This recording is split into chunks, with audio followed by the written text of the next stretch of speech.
I don't know how.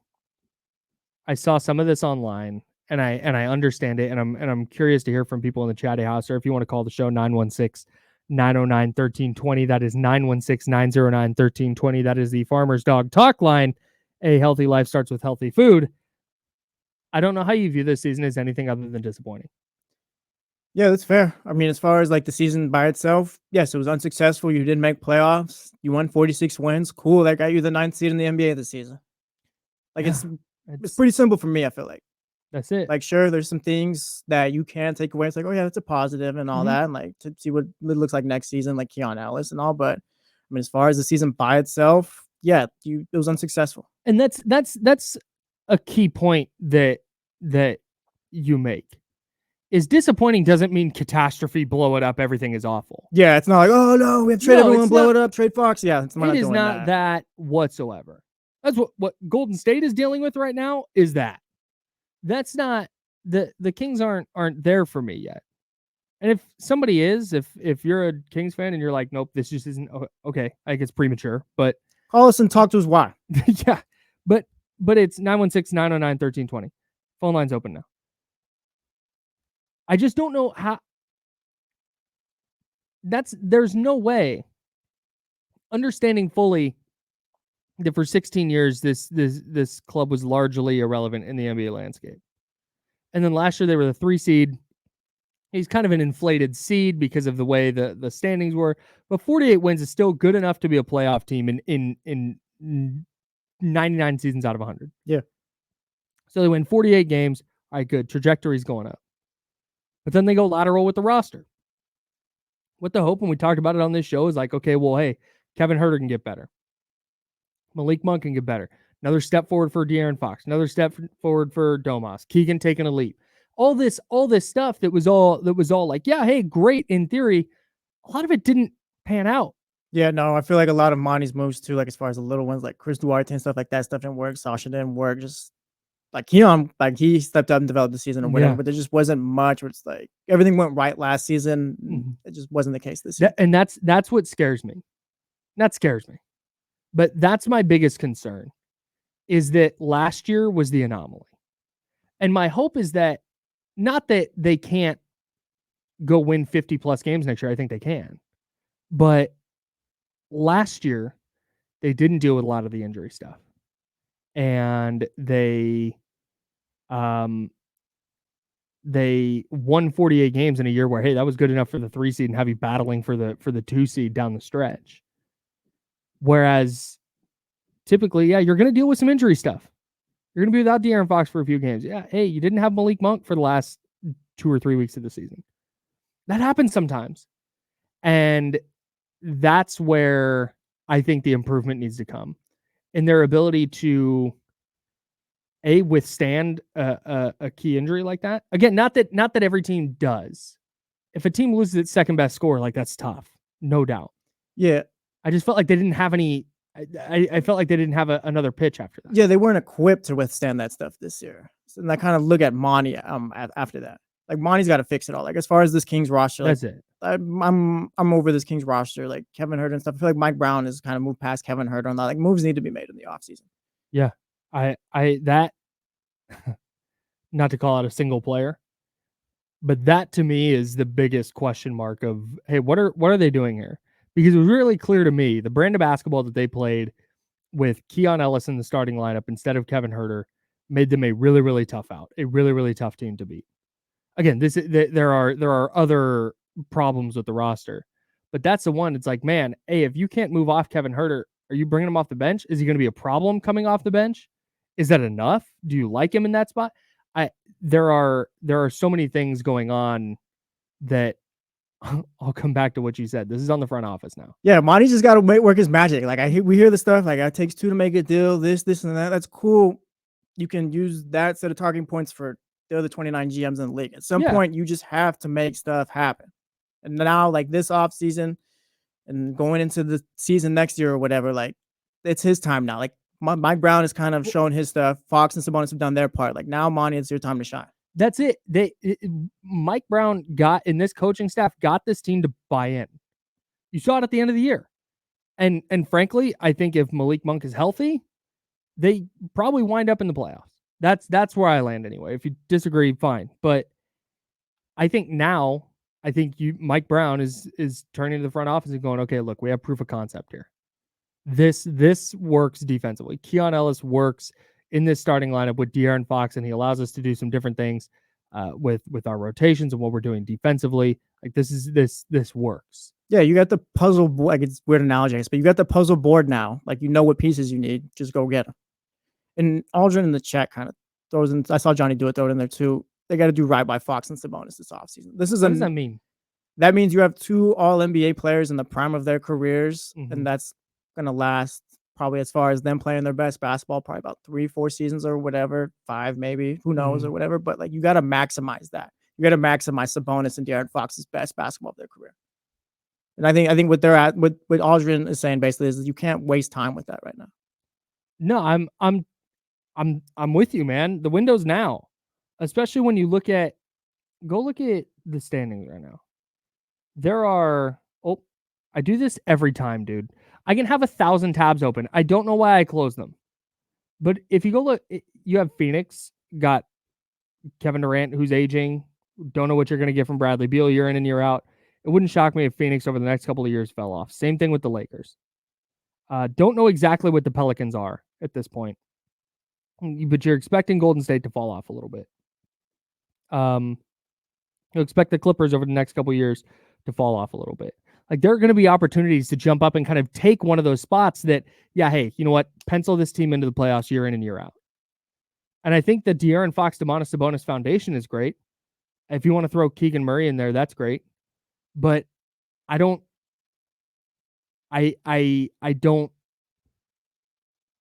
know what's after that.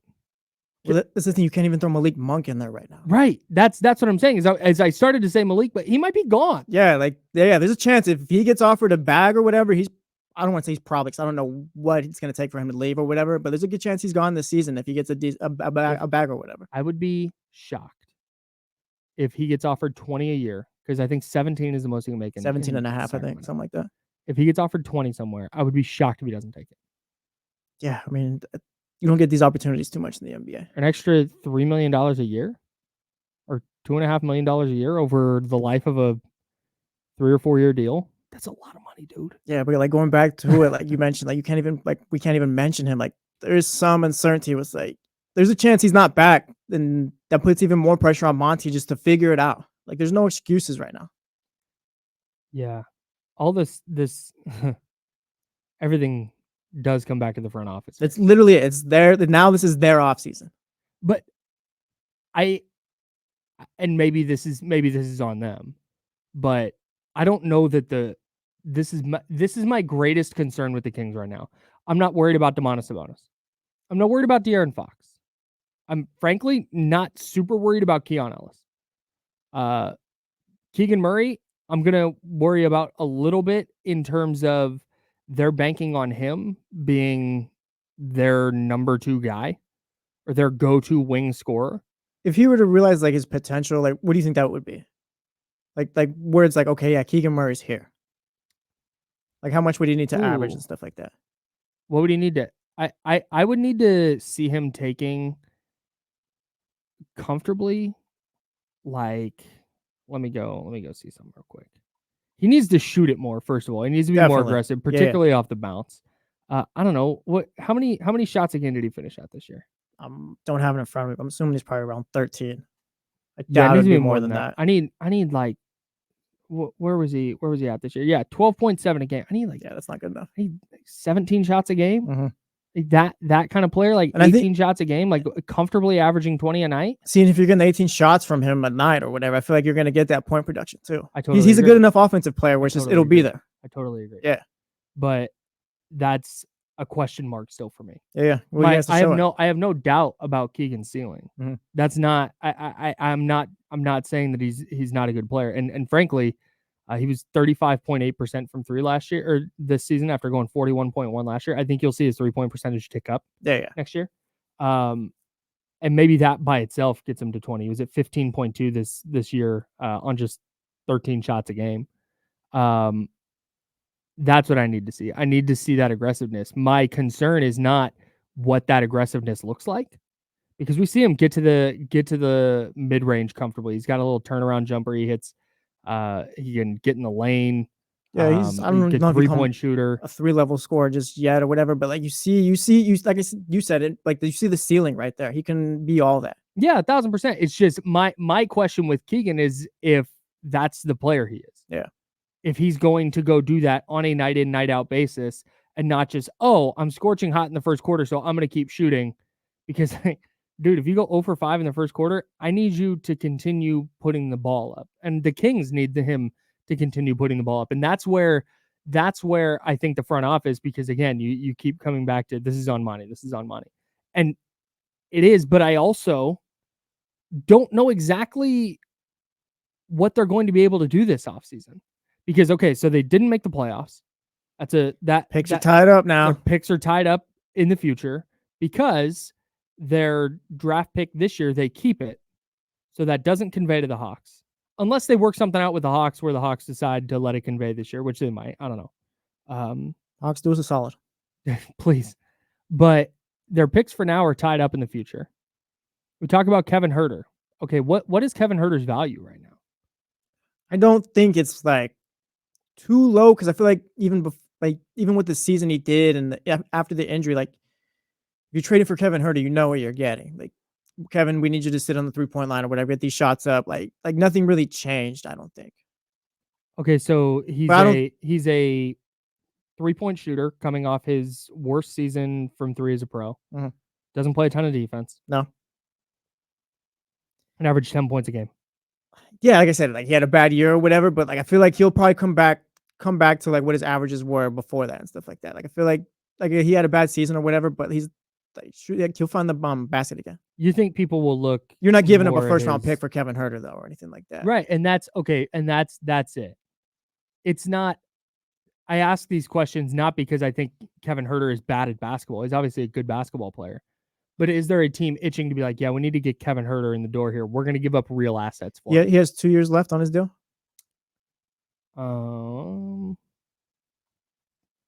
If Malik, sure, let's say it's 2. I'm looking it up right now to confirm. I feel like Zach LaVine is like that name. If Malik Monk's not back or whatever, and you're kind of just, I don't even know if I like it either. I'm just throwing it up. That's just a name stuck in my head. Like if you just like Monk's not back, and you're not really finding, like, you don't really have like 2 years left. They don't have too many assets to work with or whatever. Casey always says you need a player. We're probably gonna have to trade for a player with warts. Like that's probably the guy right there. If that's like plan C, plan D, maybe or whatever. But like if all fails, because the Bulls probably don't want him around or anything like that, so that you could probably get away with something there. But I don't know if that's the deal. I don't even know if I like that. But it's just I don't know. The point being, you're not going to go get. You're not getting a elite level player. Yeah, Mikal Bridges, like that pipe dream is out the water. Yeah, with no picks. Mm-hmm. I mean, and here's the other thing. Kevin Huerter, Harrison Barnes is not going to get you a lot, I don't think. That's what I'm saying. Like, you're just not going to get that. Just what in your mind, oh, yeah, this guy would really fit. Like, it's going to be a little ugly, that trade, if it goes down. Maybe Monty finds a different way to work around the roster, because it's not just, oh, Zach LaVine, that's it, or whatever. Like I said, I'm just throwing stuff out there. Just more so, maybe that's the kind of guy you got to trade for. Just give him the situation you're in and stuff like that. Like, you could throw insert player in that little situation, however. But regardless of how you felt about this year, that's Jesse Tapia. I'm Kyle Madsen. James Ham down at Kings Media Availability. He will be back tomorrow. I think that regardless of how you looked at this season, because again, there are people on the side of, hey, just happened to be in the play-in. That was great. Got to watch a couple extra Kings games. Lost to a team that had our number all year. See you next year. You know, moving on. But then there's people who are like, hey, I needed to see more this year. This is a disappointing outcome. And to me, no matter which side of that spectrum you fall on, you have to be demanding more this offseason. There has to be more from the Kings this year than, hey, we're going to run it back. Hey, we're going to get a Chris Duarte level player. Hey, this former first round pick, we're going to bring him in and see if we can. Oh, this random undrafted guy. Yeah, we're going to bring him in and see if he. Colby Jones is going to be up here. We're going to try and give him some run, maybe get Jalen Slauson some burn. Like, it just can't continue to be that. Yeah, I don't want to hear that either. Like, that's just not going to work. No, let's talk about it real quick. Mike Brown was going into the season already second guessing Kevin Huerter. Yes. Trying to see, what does Chris Duarte look like or whatever. And frankly, if Chris Duarte gets hurt, who knows? Maybe he's probably starting to start the season. Yeah. Like, I feel like just from that point on, maybe you kind of look at that like, okay, maybe something isn't kind of off with this or whatever. Let's just like Mike Brown thought, yes, we need changes. Then yes, it's time for changes. I'm hopeful that the front office sees it the same way. I'm hopeful that what the Kings did, particularly defensively, over the last half of the season, post All-Star break, is enough to make the front office go, okay, here's something that works. Like the Sabonis Fox thing with high-level defenders and guys who can knock down some threes. But again, it comes down to, I think they need a bigger shot creator. And I think that's where Keegan Murray fits into the puzzle. Okay, there's your 6'8", a guy who can put the ball on the deck and in a big spot go get you a bucket or two or three. That's fine. But I worry that Monty McNair, coming from the Daryl Morey school of team building, is like, well, then we want Kevin Huerter because he can shoot threes.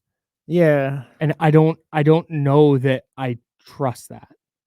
Especially because you saw how much better they were defensively when Keon Ellis was in the lineup instead of Kevin Huerter. It was a completely different team. Totally different. They formed an identity. Right. And that's it. That's the nail on the head right there. Is it may not be the identity that they envisioned in coming out of 22-23, because in 22-23 they were this historically good, efficient offense, and everybody watch out, but they couldn't get any stops, and you saw that become a problem in their one playoff series. And I think you're going to see that bear itself out again over this playoffs. You saw the Mavs. The Mavs were rolling going into the postseason. They could not get a stop yesterday. Nope. And that matters. And so I'm wondering, if we talk about the front office, is there going to be a push-pull between Mike Brown going, hey, we need this type of player, and the front office going, no, we need this type of player?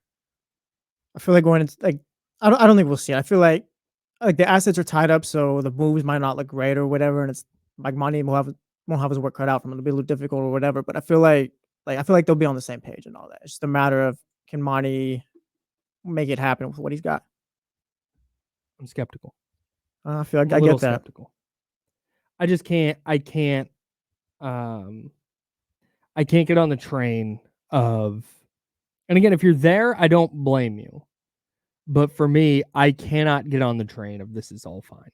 It's not, because thankfully they're just around. Because look, if that's your attitude, if that's how you're going to view this moving forward, if that's how you're going to view this team moving forward, then I think you're going to be really, really disappointed over the next couple of years. Yeah. And like, again, we're not saying too like, oh, like you can't be like, you have to be all distraught or whatever, but more so it's just like, just all right, like this happened, the season happened, like you're just expecting more now. You can it's a standard. That's it. You can be even happy about this year. Yeah. You can be like, hell yeah, 46 wins. We were in the play-in tournament. We didn't win it. Okay, fine. Good. I'm more happy people in the world is better than more sad people in the world. Mm-hmm. So if you're bummed they lost, but you know what? Overall good year because here they were. Great. But now we got to get to work. Right. I cannot this season I advocated for the run it back thing.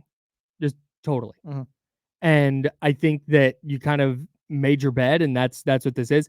You move laterally with your roster. You moved about laterally in the wins and losses. That's what's going to happen. But now for me, there has to be there has to be a big move out there. And you need to be a top 6 season at the end of next year. Like, even you can't even be a play-in team. You need to be top 6 at this point in the build next year. Yeah, I think. Ooh. Yeah, I think that has to be the expectation for sure. And if they wind up as the 7, if they win 48 games again and they're the 7 and they win that first play-in game, okay, that I'll rock with that.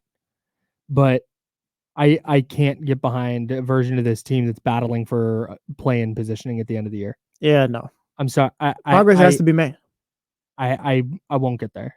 There's no realm where I'm going to sit here at the end of this season, at the end of next season, if they've won 46 games and lost the first or second play-in game, going like, hey, at least they're still around. Like that to me is deaded. Yeah, even if you win 48 games and the West is really good and you're still in the play-in or whatever. And it goes back to what Aldrin J and I think you said John Poles in the YouTube chat said.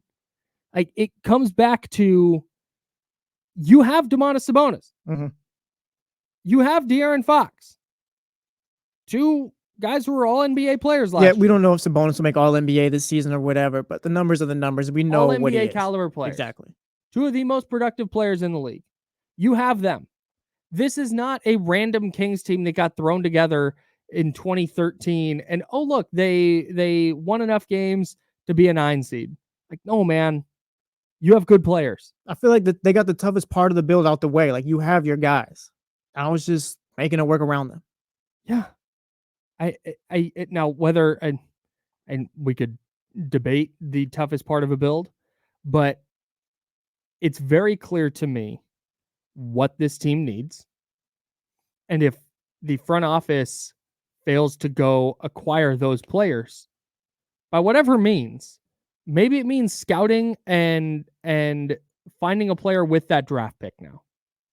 Now that draft pick becomes really valuable because you need to get a player with it.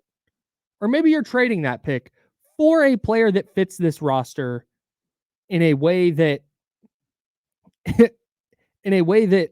Chris Duarte didn't, that JaVale McGee didn't, that Kevin Huerter may or may not anymore. Well, in a way that Keon Ellis did. In a way that Keon Ellis did. Thank you. Like that's the goal now. This past offseason was, hey, try and keep this going. Okay, well they did and it didn't work. So now the proof of concept of what works and what does not work is very clearly laid out. It's very clearly there. And now you got to go do something about it. Simple as that. Because I can't. I'm sorry. Real quick. We still got a couple minutes before this break. It's got to be by this offseason, right? We can't wait till the trade deadline to make that move. Then.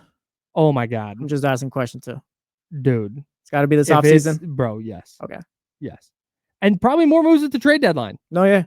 Like that's what this comes down to, man. If they legit go into this season with like Nerlens Noel as one of their signings and as pick another Chris Duarte type player who's just kind of flamed out on another team and was a free agent and they bring him in. Nah. Yeah, it'll be a tough one. I can't get behind that. Especially when you look around the league. You see Herb Jones and Trey Murphy and Gigi Jackson out in Memphis. Well, you look at it like Houston's probably going to be better. They finished 500. They'll be better. Jalen Green's probably going to take a leap. Memphis will be better because Ja will be back. Spurs, they're maybe a move away, a point guard away from being dangerous or whatever. It's like at some point, we got to start running. There's so many teams who are going to be super aggressive this offseason. The Kings have to be one of them. Yeah, they got to ride that wave.